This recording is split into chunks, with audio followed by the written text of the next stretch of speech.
bahwa ada umat Kristen yang bercerai, apa dalil ayat yang mengatakan bahwa harus beristri satu saja. Ya memang secara eksplisit tidak ada. Berarti boleh poligami, Gitu, Bang? ya. Di Kenapa? Kristen boleh poligami berarti? Tidak bisa. Tidak Loh, bisa. mana larangannya? Iya, karena bukan berarti kalau tidak tertulis secara eksplisit, Loh. tetapi harus di apa kan, Bang, gitu kan? Enggak, Bukan berarti, mana itu larangannya? Kalau memperbolehkan. tidak ada larangan, Bang, berarti boleh.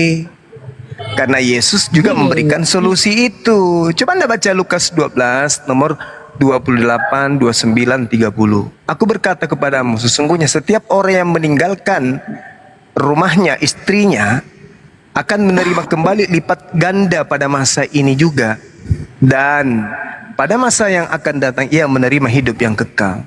Justru poligami mendapatkan hidup yang kekal. Itu dalil. Iya, begini Bang Suma, Itu dalil. itu dalil itu benar ada, tetapi kan itu konteksnya berbeda. Itu tidak berbicara Kenapa tentang bisa? poligami. Itu berbicara tentang upah ketika kita mengikut Yesus, ya kan? Karena di situ Oh, orang dikatakan Kristen bukan ikut Yesus rupanya. ikut Yesus. Nah, berarti Yesus. kalau poligami boleh, Bang. Iya, tapi maknanya itu bukan berarti kita dapat istri lebih dari satu, tetapi di situ kan bukan cuma istri, ada saudara perempuan, ada saudara Iya, laki, betul. ayah. Benar. Benar. Tidak mungkin kan kita dapat ayah 1000, ayah ibu 1000 kan, itu makna Enggak, diksi maksudnya dari kalimat ketika dia itu, masuk itu menjadi berbeda. pengikut Yesus, Gitu. maka seluruh pengikut Yesus itu bersaudara. Nah, yang satu ini yang bahaya. Karena dia bisa mendapatkan istri berkali lipat ganda. Ya makanya Berarti bisa itu- poligami dong. bukan, Bang. Loh, kok bukan pula, kok Anda yang membatasi?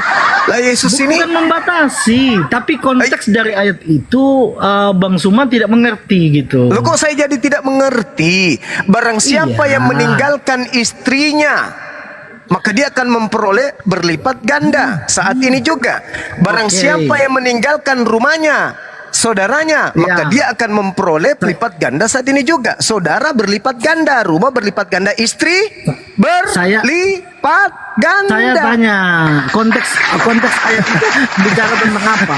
Poligami kah? Bukan cuma Coba baca poligami. konteksnya. Itu untuk menjadi pengikut Yesus, meninggalkan istri untuk menjadi pengikutnya, boleh mendapatkan istri berlipat kali ganda. Itu Betul atau tidak? konteksnya upah mengikut Yesus. Baca dong Iya, konteksnya. upahnya memang Gitu. betul, upahnya jelas Upah. itu. Upah, Bukan berarti upah kita meninggalkan diperbolehkan istri poligami, Bang. demi untuk Aduh, gimana sih orang ini? Janganlah, Itu dalilnya janganlah, sudah Bang. sangat jelas.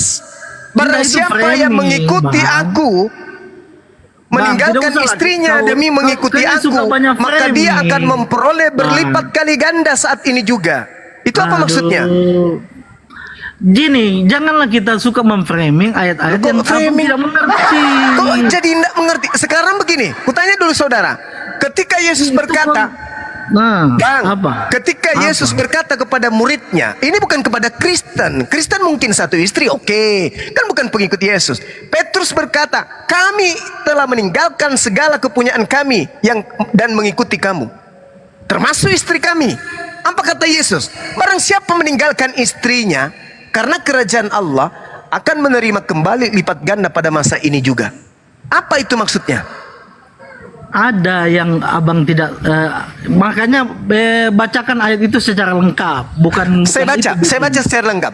Kami Ya, telah coba. meninggalkan segala kepunyaan kami dan mengikuti engkau. Kata Yesus kepada mereka, aku berkata kepadamu, sesungguhnya setiap orang yang karena kerajaan Tuhan meninggalkan rumahnya, istrinya, saudaranya, orang tuanya, anak-anaknya, akan menerima kembali lipat ganda pada masa ini juga. Dan pada masa Ya. yang akan datang, ia akan memperoleh hidup yang kekal. Jelas kok di Ya situ. betul, itulah maknanya. Artinya ketika Nah. kita meninggalkan itu pengorbanan, kita tinggalkan rumah, istri dan Iya, sebagainya karena mengikut betul, Yesus. betul. Tapi Sekarang itu begini. adalah kehidupan kekal, itu upahnya. Sekarang begini. Upah mengikut Sekarang begini. Yesus. Bukan Sekarang begini. mendapatkan istri, bukan. Sekarang begini. Aduh. Ketika orang itu menjadi pengikut Yesus, Nah, ya, orang-orang Yahudi menjadi pengikut Yesus, semisal Petrus. Menjadi pengikut Yesus meninggalkan yang disebut oleh Yesus, rumah, istri, orang tua, anak-anak. Boleh tidak orang-orang mengikut Yesus itu mengakui anak-anak yang juga ikut pengikut Yesus itu sebagai anak-anaknya? Boleh nggak? Boleh kan? Anak-anak dalam konteks apa dulu? Apa sih? Iya, anak-anak Sekarang dalam ketika konteks orang itu biologis menjadi atau pengikut gimana? Yesus, boleh tidak dia menganggap anak-anak pengikut-pengikut Yesus itu juga sebagai anak-anaknya? Boleh nggak? Boleh dong. Mereka menganggap anak-anak mereka itu juga. Tapi boleh tidak istri-istri orang dianggap sebagai istrinya? Boleh nggak? Nggak boleh. Boleh nggak? Nggak Hah? boleh. Nggak boleh. Caranya supaya dia mendapatkan istri-istri, caranya apa? Tidak ada kalimat yang mengatakan demikian, Bang.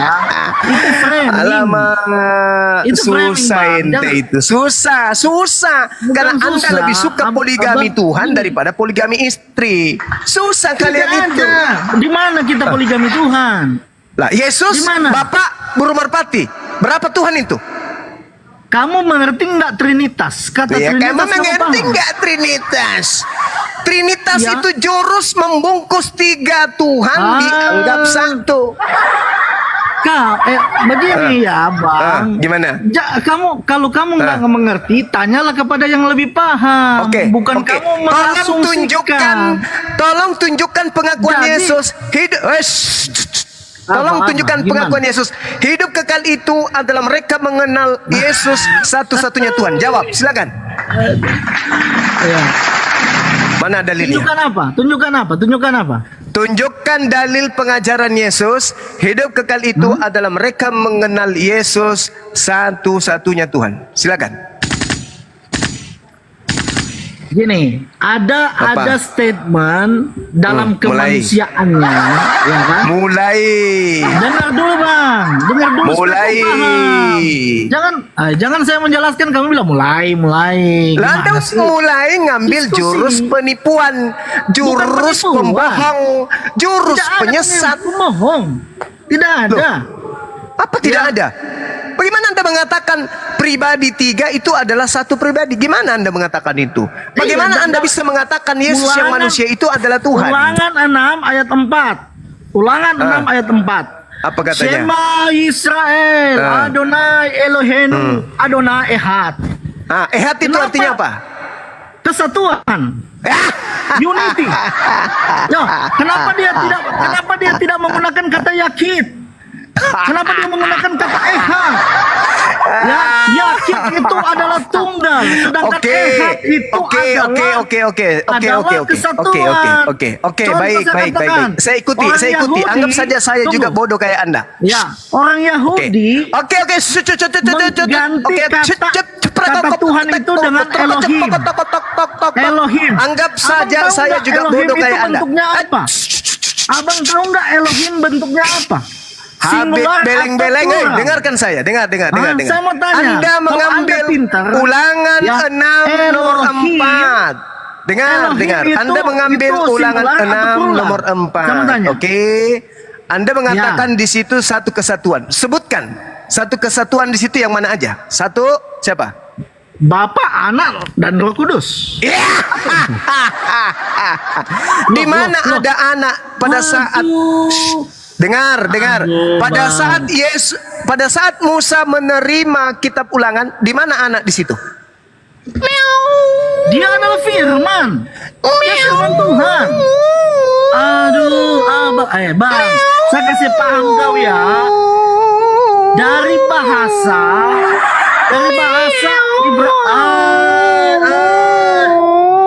ini susah. Katanya kamu pintar. Kamu dibangga-banggakan. Di mana Nabi Musa mengajarkan Tuhan menjadi anak? Aduh. Kau Gimana itu, kamu dengarkan berani saya, kau menantang pengikut pendeta, agama sedangkan pembodohan saya saja kamu nggak manusia. bisa lawan. Ulangan Gimana sih? 6 nomor Aduh. 4. Kau anggap di situ Ternyata sudah ada kualitasmu anak. itu tidak Mana ada ada anak di situ? kualitasmu. Hei, Tidak ada kualitasmu, Bang Suma. itu kitabnya Yahudi atau Aduh. kitabmu? Itu kitabnya Aduh. Yahudi atau kitabmu? Di mana Kenapa orang kita- Yahudi beranggapan kita bahwa sejalan. Nabi Musa mengajarkan ada Tuhan anak? Di mana Nabi Musa mengajarkan ada Tuhan anak? Di mana? Pada waktu itu Yesus belum menampakkan. Iya. Kamu ini tahu nggak konteksnya, Bang? Tidak usah, ya. Udah kau turun. Kau kau ke takut, gereja. kau takut, Buka kau celana takut, pendeta. Cium pantat pendeta supaya kau bisa waras. Hah? Kau membawa kitabnya orang Yahudi, bisa-bisanya kau katakan Ulangan 6 nomor 4 itu ada Tuhan anak di situ. Tuyul. Gimana ini oteng-oteng penyembah dewa ini? Dikatakan Tuhannya 3, tidak percaya. Dia bilangnya 1. Tuhan dewa 3 itu di Kristen. Kau bawa Ulangan, mana ada di situ Tuhan ada 3. Betul-betul lah kalian ini ya. Tadi para penggawamu kubuat mereka luluran tai ayam, kubuat 7 ekor kubuat. Nah, kau muncul lagi satu-satu naik ke sini menghujat poligami, sedangkan Yesus itu adalah manusia yang berasal dari hasil poligami.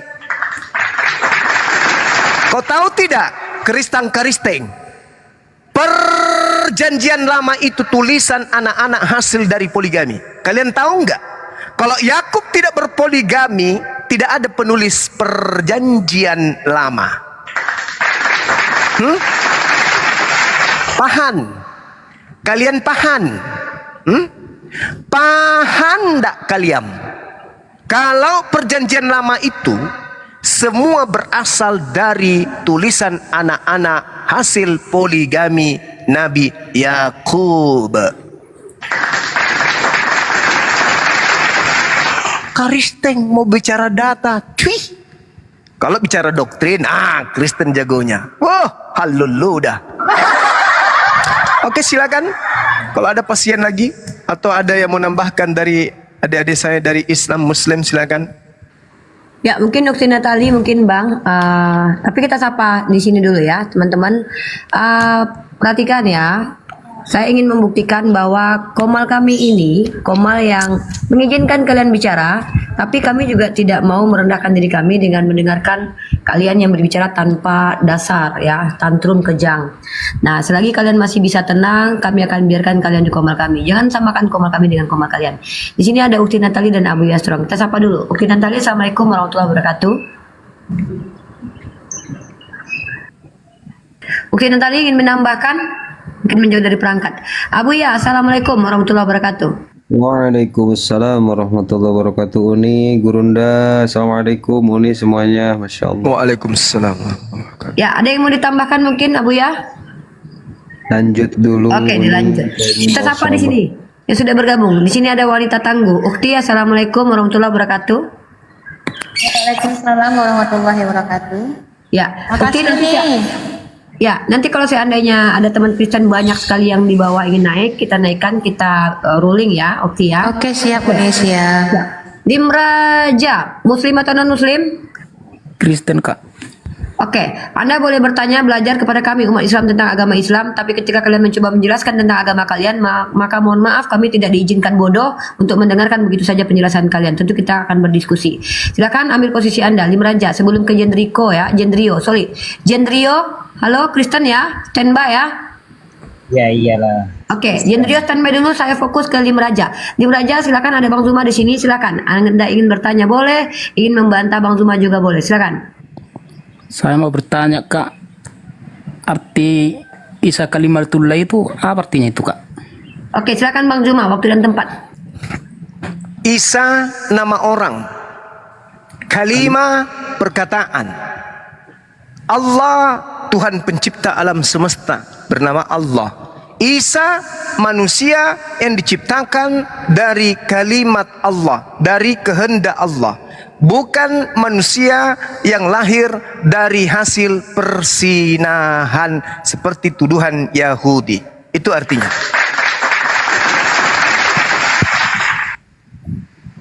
Oh, bukannya Isa itu kalimat Allah ya?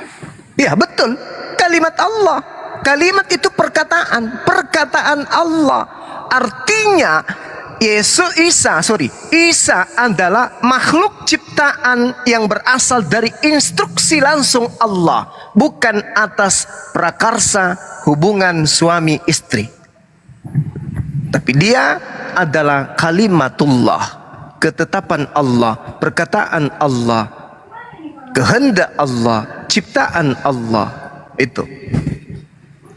Jadi yang masuk dalam pikiranku bang, ibaratnya contohnya lah saya kan, kalimat saya. Kalau salah kalimat saya yang di penjara saya, berarti kalimat saya itu sama dengan saya kan gitu bang. Oh bukan, tidak begitu.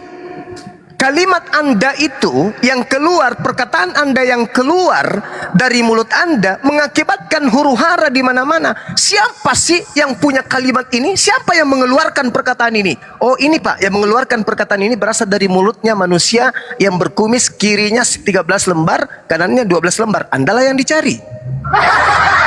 Bukan Anda adalah perkataan Anda, bukan. Tapi sesuatu yang mencederai publik itu berasal dari mulut Anda. Maka Anda harus mempertanggungjawabkan perkataan Anda itu. Tapi perkataan Anda bukanlah Anda.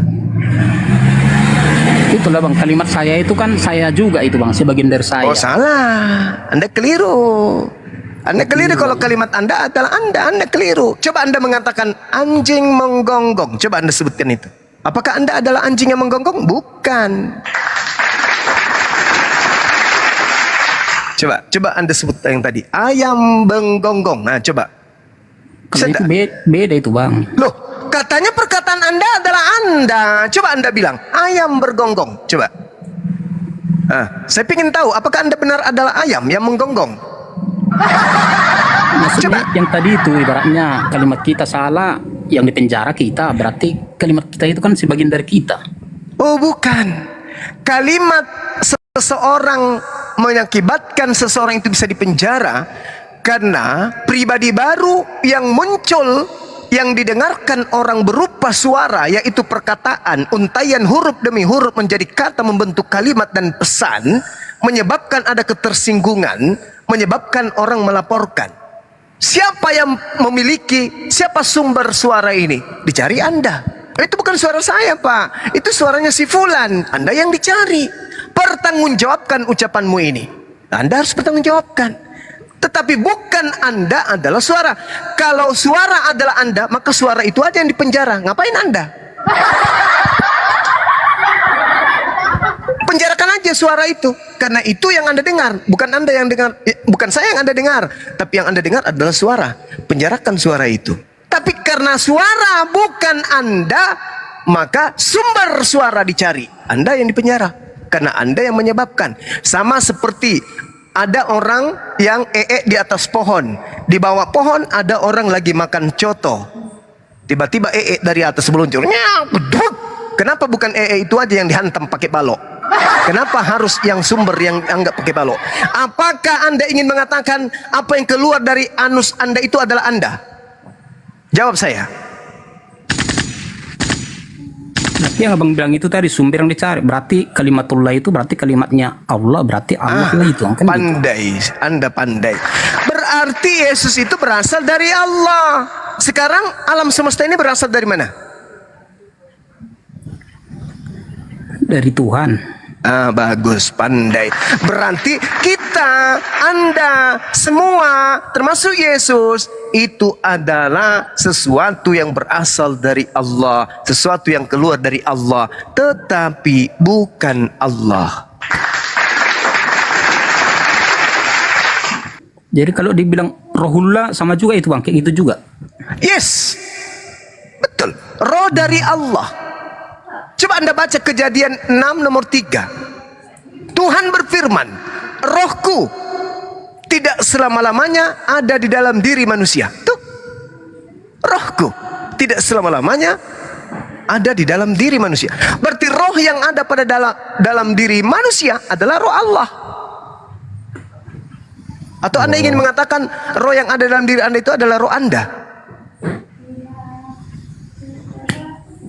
Oh gitu bang ya. Oh iya Bung. Makanya kesalahan Kristen menganggap manusia ciptaan Tuhan itu sebagai Tuhan. Padahal jasadnya, tubuhnya, rohnya itu semua berasal dari Allah. Alam semesta ini berasal dari Allah. Kenapa Yesus diprioritaskan dikatakan dari rohku, dari kalimatku? Karena membantah tuduhan orang Yahudi yang menuduh Maryam berzina dengan laki-laki. Maka Allah mengatakan tidak, kehamilan Maria itu karena berasal dari kalimatku, berasal dari rohku.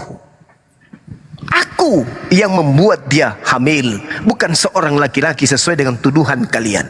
Itu makanya Al-Quran mengatakan itu. Datang Kristen menganggap kalimatullah, ruhullah itu adalah Allah itu sendiri. Tidak. Sama seperti Baitullah, Abdullah. Bukan berarti abdi hamba itu adalah Allah. Bukan berarti bahwa bait itu, rumah itu adalah Allah. Bukan. Tetapi bait atau rumah milik Allah, atau hamba milik Allah, atau ciptaan Allah. Apa yang disandarkan kepada Allah selain gelarnya itu bukan Allah. Hamba Allah, bumi Allah, langit Allah, roh Allah, malaikat Allah. Semua itu artinya adalah milik ciptaan, milik kepunyaan Allah. Jadi kalau pemahaman terkemuka itu kayak mana itu, Bang? Nah, Nabi Isa alaihissalam dikatakan terkemuka di dunia. Kenapa demikian? Karena Nabi Isa yang mengguncangkan dunia. Terkemuka. Kenapa dikatakan? Karena dia menjadi pokok pembicaraan sampai hari kiamat. Makanya dia terkemuka. Dia terkenal, tersohor.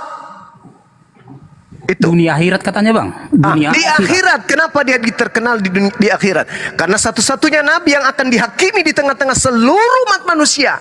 Di hadapan Allah hanya satu nabi saja, yaitu Nabi Isa alaihissalam. Kenapa? Karena dia dituhankan oleh manusia. Allah bertanya kelak kepada Nabi Isa, "Hei Nabi Isa, maju kau di sini, berdiri di hadapan seluruh umat manusia. Makultulahum." Dia katakan begini, "Wa iskalallahu ya Isa bin Maryam, a anta qulta linnas tahizuni?" Apakah engkau yang mengajarkan manusia-manusia cupu yang berkepala hitam semua ini untuk menyembah dirimu selain daripada aku?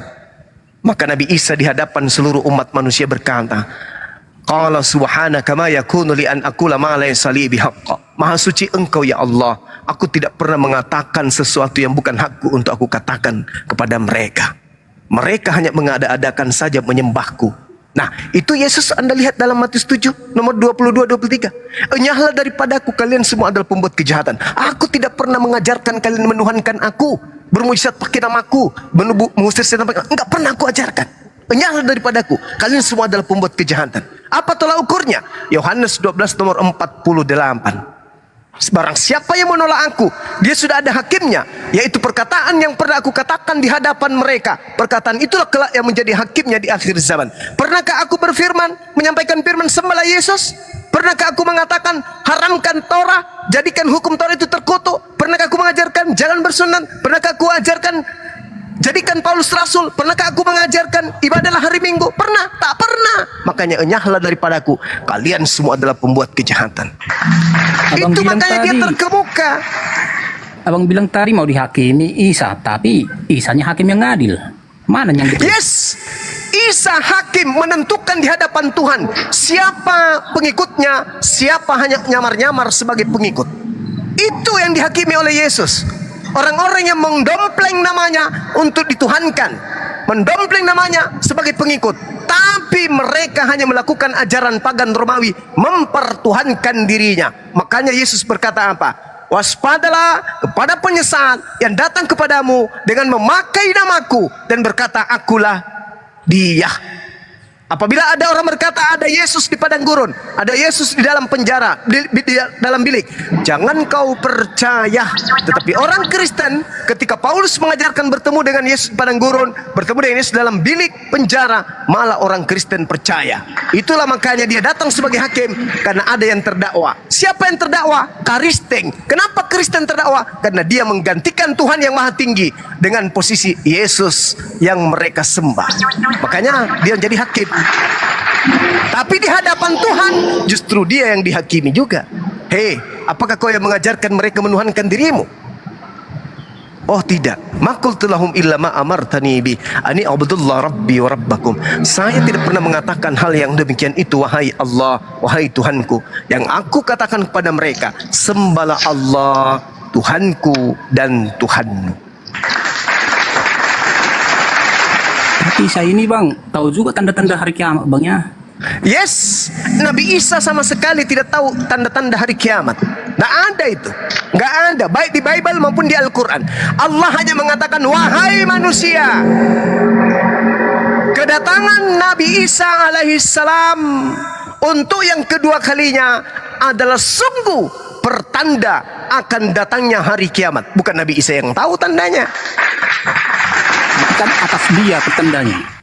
Oh tidak, Allah menjadikan Nabi Isa sebagai simbol kiamat akan datang apabila Nabi Isa yang diutusnya untuk yang kedua kalinya datang di atas muka bumi. Itulah tanda kiamat akan datang. Bukan Nabi Isanya yang mengetahui tandanya, enggak. Nabi Isa, aku tidak tahu apa-apa dari diriku sendiri. Itu pengakuan Yesus. Jadi kalau di hari zaman bang, yang datang itu Allah kayak mananya, apa nanti wajahnya gitu, bentuknya Allah gitu. tidak akan pernah datang karena Allah itu bukan makhluk. Yang datang itu makhluk. Sesuatu mendatangi sesuatu. Kita mendatangi Monas karena kita nggak tahu Monas itu kayak mana, maka kita datang. Kita mendatangi Senayan. Kenapa? Karena kita tidak tahu apa itu Senayan. Kita datang ke sana. Allah Maha tahu. Dia tidak perlu datang karena ilmu pengetahuan Allah meliputi, mencakupi segala sesuatu.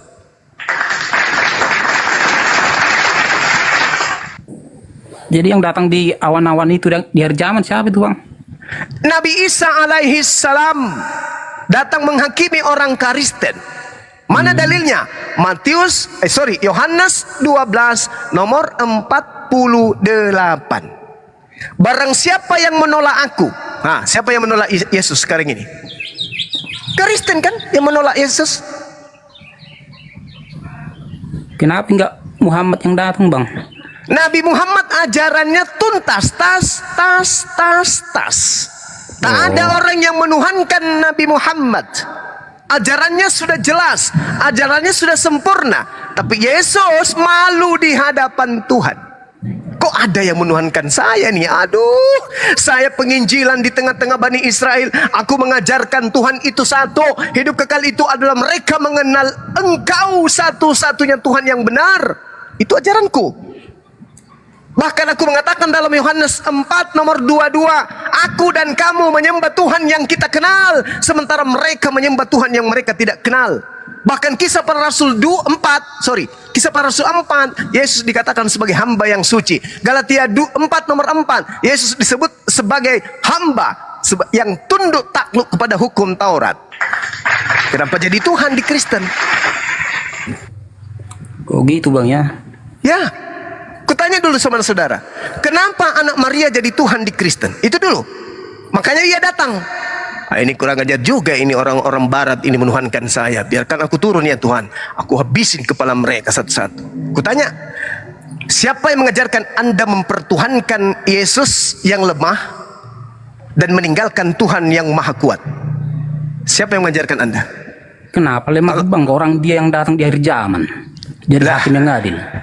Dia datang di akhir zaman bukan atas kehendaknya, tapi atas kehendak Tuhannya, karena Tuhannya ingin memperlihatkan kepada manusia, hei manusia cupu yang kau sembah selama ini, kuhadirkan di tengah-tengahmu untuk menyampaikan kebenaran risalah kedatangannya di tengah-tengah Bani Israel. Apa yang ia datangkan kemudian? Baca sekali lagi, baca Yohanes 12:48. Kira-kira ketika datang untuk yang kedua kalinya kepada Bani Israel, apakah orang Kristen kemudian akan mampu menjawab pertanyaan Yesus? Coba Anda jawab. Itu yang dikatakan Yesus bang, itu bagi orang yang membuat kejahatan. Kan ada itu yang menyebut namanya, membuat mujizat. Nah itu siapa? Atas namanya. Itu siapa bang? Itu siapa? Memanggil Yesus Tuhan, bernubuat, mengusir setan, bermujizat, itu siapa? Umat mana itu? Itu oknum bang ibaratnya. Kok bukan oknum, bukan oknum. Tanda-tanda dari buah pengajaran penyesat umatnya. Satu, memanggil aku Tuhan, bernubuat, mengusir setan, bermujizat pakai namaku. Bukan oknum, justru nabinya yang dibahas. Waspadalah kepada nabi-nabi palsu yang menyamar seperti domba, padahal mereka adalah serigala yang buas. Dari buahnya kamu melihat mereka. Buah itu ajaran. Apa buah ajarannya? Memanggil aku Tuhan, bermujizat, mengusir setan, bernubuat pakai namaku. Jadi kata Yesus kepada kaumnya Bani Israel, orang Yahudi, wahai muridku Yahudi, apabila nanti kau melihat ada orang memanggil aku Tuhan di luar Yahudi, mengusir setan, bermujizat pakai namaku, maka itulah buah dari nabi palsu itu. Nah sekarang pertanyaannya, kasih abang dulu bentar waktu ku pula. silakan. Waktu Yesus itu datang ke dunia, enyahlah dari hadapanku katanya, itu sama orang yang membuat kejahatan. Memang Kristen itu kan bukan semua yang benar, ada yang dia membuat kejahatan sebagian. Ibaratnya membuat mukjizat dia tapi bohong. Gitu. Padahal bagusnya tangan orang pura-pura dibuat sakit. Ada yang berbohong gitu, Bang. Bukan semua. Bukan begitu. Karena kenapa? Dan dalam agama tersebut memanggil Yesus Tuhan bermujizat, bukan oknumnya yang ditebang, tapi yang ditebang adalah pohonnya. Anda baca satu perikop, waspadalah terhadap nabi-nabi palsu yang datang kepadamu dengan menyamar seperti domba, tetapi sesungguhnya mereka adalah serigala yang buas. Dari buahnya kamu akan mengenal mereka. Apa buahnya? Pengajaran. Apa itu? Memanggil aku Tuhan, bermujizat. Apabila kau menemukan buah itu, tebang pohonnya. Itu Yesus katakan demikian. Di dalam Matius 7:19 dikatakan apa? Setiap pohon yang tidak menghasilkan buah yang baik, buah yang tidak baik. Buah yang tidak baik itu apa? Memanggil aku Tuhan, bermujizat, mengusir setan pakai namaku. Itu buah yang tidak baik. Maka pasti ditebang dan dibuang batangnya untuk dibakar api. Baca tuh. Matius 7 nomor 17. Sorry. Itu betul itu, Bang. Betul itu bagi orang yang membuat kejahatan. Nah, berarti kalau orang Kristen berbuat kejahatan, apanya yang harus dibuang ke neraka? Ya, orang yang berbuat jahat lah, Bang. Batangnya. Baca nomor 19. Hanya ada dua pohon, Bang. Pohon Yahudi, pohon Kristen. Yang mana dua pohon ini yang baik? Pasti ada salah satunya yang tidak baik. Dari buahnya kata Yesus, kau lihat dari pohon yang baik atau yang pohon yang tidak baik ini. Kalau pohonnya memanggil aku Tuhan, bernubuat pakai namaku, bermujizat pakai namaku, mengusir setan pakai namaku, maka tebang pohonnya, bakar. Itu di dalam Matius 7 nomor 19. Baca satu perikop. Bukan dipilih buahnya, oh ini buah baik, ini buah jahat. Tidak. Kalau kau temukan ada buahnya yang buruk, maka tebang pohonnya, tebang agamanya, lemparkan ke dalam api neraka. Matius 7 nomor 19. Gak ada cerita ini Kristen baik, ini Kristen jujur, ini Kristen bagus, ini Kristen. Tidak ada. Pokoknya kalau di Kristen Anda memanggil Yesus Tuhan, bernubuat, bermujizat, mengusir setan pakai nama Yesus, maka agamanya yang harus dilemparkan, ditebang, masuk ke dalam api neraka. Baca Matius 7 nomor 19. Agamanya ditebang. Loh, dalilnya, Bung. Dan setiap pohon yang tidak menghasilkan buah yang baik pasti ditebang dan dibuang ke dalam api. Tuh. Itu pohon itu manusia itu, Bang. Pribadi Salah masing-masing ente. gitu. Yang disebut manusia itu adalah buah. Buah itu manusia, agamanya itu pohon. Buah itu perbuatan itu, Bang. Buah itu perbuatan. Dari buahnya kamu lihat, dari perbuatannya. Perbuatan siapa? Perbuatan siapa? Ya, perbuatan manusia lah. Perbuatan manusia. Pohonnya manusia itu. Oh, salah. Bedakan antara manusia dengan agama, antara batang dengan buah. Buah itu adalah ajarannya, sementara batang itu buah itu orangnya, sementara batang itu adalah agamanya. Itu maksudnya. Agama itu batang, ajaran itu buah. Nah, bagaimana caranya bisa kita melihat buah batang ini bagus atau buah batang ini jelek? Lihat, apabila mereka memanggil Yesus Tuhan, bermujizat, mengusir setan, bla bla bla bla bla, maka tebang pohonnya. Jangan sungkan-sungkan. Karena itu menurut Yesus dalam Matius 7:19, setiap pohon yang tidak menghasilkan buah yang baik pasti ditebang dan dibuang ke dalam api neraka jahanam. Ayo Jelas? diatur. Kapan? Apalagi nih pantat ayam? Kenapa lagi Main dia? udah di mute nih. Dibisukan. Bentar lagi. Cala bayi? Cala bayi? Umur sudah 50 belum nikah sampai sekarang? Dicala. Oke, saudaraku. Jadi jelas Matius 7 Anda baca dari data 15 sampai data nomor 23, Anda akan temukan bahwa Kristen ditebang, dilemparkan ke dalam api neraka jahanam. Selesai. Itu pemahaman abang itu. Loh, kutanya dulu, ketika Yesus berkata waspadalah terhadap nabi-nabi palsu yang datang kepadamu, itu orang mana? Orang Yahudi atau orang Kristen yang ditemani Yesus berbicara? Berarti yang diselamatkan cuma Islam dong, ya? Jangan berarti dulu ditanya, dijawab. Jelas itu. Tak ada keselamatan di luar Islam, tak ada. Sekarang Yang saya 71 tanya dulu. gimana pula itu? Sekarang Nabinya saya tanya aja dulu. belum masuk, ya, Juma. Sekarang Nabinya saya aja tanya belum dulu. ke surga, masuk dalam tanah nabinya, gimana bisa masuk surga? Apalagi umatnya. Gimana sih? Orang gila. Penyembah Yesus ada nggak ke surga? Penyembah Yesus ada nggak ke surga? Kalau penyembah Allah sudah ada di surga. Siapa? Yesus katamu. Iya kan? Aku akan pergi kepada Allahku, Allahmu.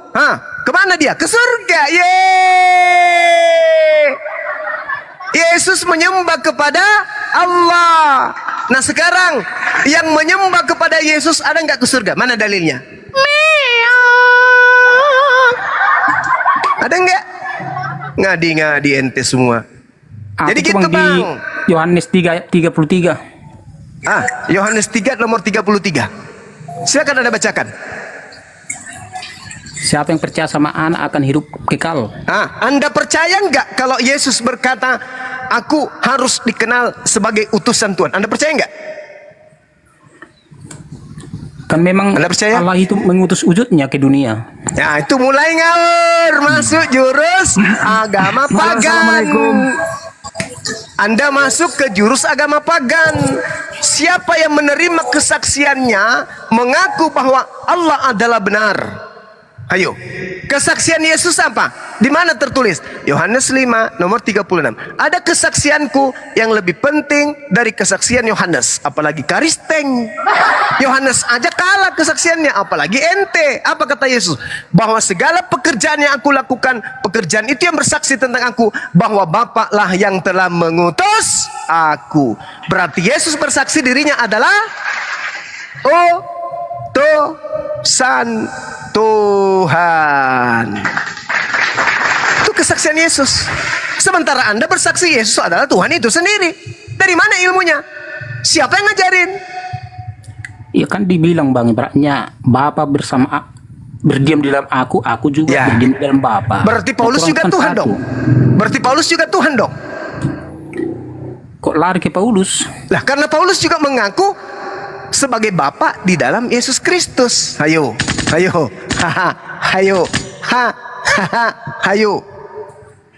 Gimana dong? Baru Yesus mengatakan, Tunggu barang dulu, siapa berarti melihat Paulus aku- juga Tuhan. Sabar Bung, sabar. Berarti Paulus juga Tuhan dong. Enggak lah. Loh, 1 Korintus 4 nomor 15. Sebab sekalipun kamu mempunyai beribu-ribu pendidik dalam Kristus, kamu tidak mempunyai banyak bapak, karena akulah yang dalam diri Yesus telah menjadi bapakmu. Oleh karena Injil yang kuberitakan kepadamu. Berarti aku dan Yesus adalah satu, karena aku di dalam Yesus. Paulus juga Tuhan berarti.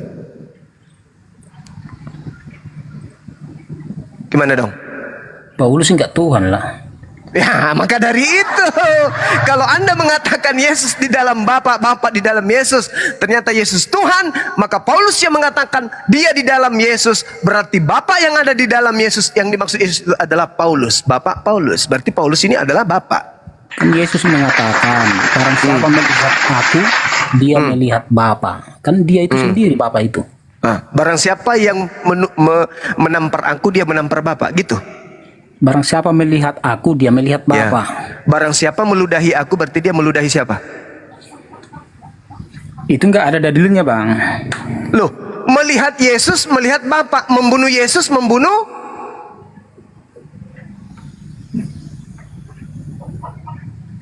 Bapak dibunuh? Hah? Yakin? Pencipta alam semesta ini dibunuh? Maksudnya Yesus itu Sayonara. apalah apa namanya sebagai manusia kan dituliskan di Yohanes 1 ayat 1. Yohanes 1. Pada mulanya adalah Pire. Pire itu bersama-sama dengan Theos. Firman itu adalah Theos. Mana Yesusnya di situ, Bang? Itulah Theos itu menjadi manusia. Itu di data nomor 14-nya. Dan firman Tuhan menjadi daging, bukan menjadi itulah. manusia. Menjadi daging, Bang, bukan menjadi manusia. Baru yang paling apa, Bang, kan nyata ibarat Yesus Apanya? itu di dunia. Nyatanya? Nyata, ibaratnya bukan katanya bukan. Yesus nyata sebagai manusia datang ke dunia. Iya memang lah. Siapa bilang tidak? Yesus itu manusia. Makanya di dalam kitab saudara dikatakan bahwasanya Yesus sama seperti makhluk-makhluk surgawi yang datang dari surga. Memang betul. Itu diterangkan di dalam kitab saudara 1 Korintus 15 nomor 48. Makhluk-makhluk surgawi sama seperti Yesus yang berasal dari surgawi. Berarti makhluk dari surga bukan cuma hanya Yesus, banyak. Dalil loh, itu dalil. 1 Korintus 15:48. Makhluk-makhluk surgawi sama seperti Yesus yang berasal dari surga. Ya banyak dong makhluk-makhluk dari surga. Gimana ini?